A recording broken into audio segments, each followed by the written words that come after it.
All right, first up, in big news coming in, the Israeli military has cancelled leave for all combat units. This amid concerns of a possible escalation in violence after the killing of Iranian generals in Damascus in Syria this week drew threats of retaliation.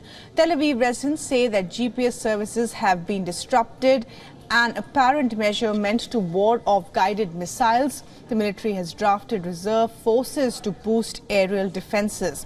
Iran has vowed revenge for the killing of 2 of its generals along with 5 military advisors in an airstrike on an Iranian diplomatic compound in the Syrian capital Damascus on Monday. And Jody is now joining us live on the phone line from Israel for the very latest on this. And Jody, certainly major worries there within the Israeli establishment of a possible major, retaliation from Iran after the Syrian attack. Absolutely. So we've heard that the Israel Defense Forces have cancelled home leave for soldiers at this time, and that is after Iran has threatened revenge on Israel. And also, interestingly, you talk about the GPS, but when I was driving to Tel Aviv earlier, the driving apps were all disrupted. And again, that is thought to be to do with this threat that's coming from Iran. Now, Israel is thought to be responsible for that strike that we saw on the Iranian consul in Damascus that killed key IRGC commanders, including General Zahedi, who was the head of the IRGC, the Iranian Quds forces in Lebanon and in Syria.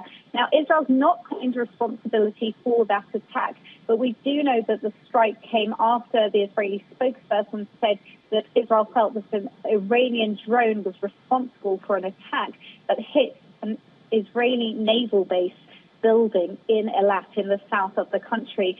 And Defense Minister Gallant has said that Israel will act everywhere and every day against its enemies. We also know that he's been talking in past weeks about how Israel is defending itself on 7 different fronts from Iran and Iranian proxies. So it does appear to potentially be an escalation, and certainly Israel appears to be on high alert. Israel on high alert, Jody, but also this is exactly the concerns that the West has been talking about, the fact that this could become a regional, a larger regional war. We have the Iranian forces now being involved. We have the Houthis in Yemen, and we also have the Hezbollah in Lebanon. So clearly this is now a cause of concern as the scope of this could possibly widen further. Yes, so I mean, Israel would say that this is a war that has unfortunately been involving multiple countries since the 8th of October. On the 7th of October, Hamas attacked Israel, and we saw that massacre in Israel that killed 1,200 people, mostly civilians, in one day. And then from the 8th of October, Hezbollah have been firing rockets towards Israel almost daily. As you said, we've seen attacks on shipping from the Houthis. We've seen attacks from Iranian proxies in Iraq, in Syria. So this isn't just a war between Israel and Hamas. And obviously Israel's trying to get the 134 Israeli hostages that are being held in Gaza and have been held there for 6 months. But this isn't just now a war between Israel and Hamas. This is something that since the very beginning, since the 8th of October, has involved the Iranian proxies.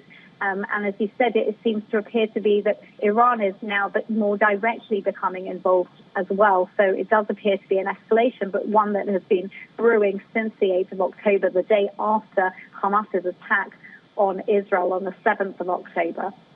Jody, thanks very much indeed for joining us for the very latest there. If you're just tuning in, the Israeli military has cancelled leave for all combat units amid concerns of an Iranian retaliation.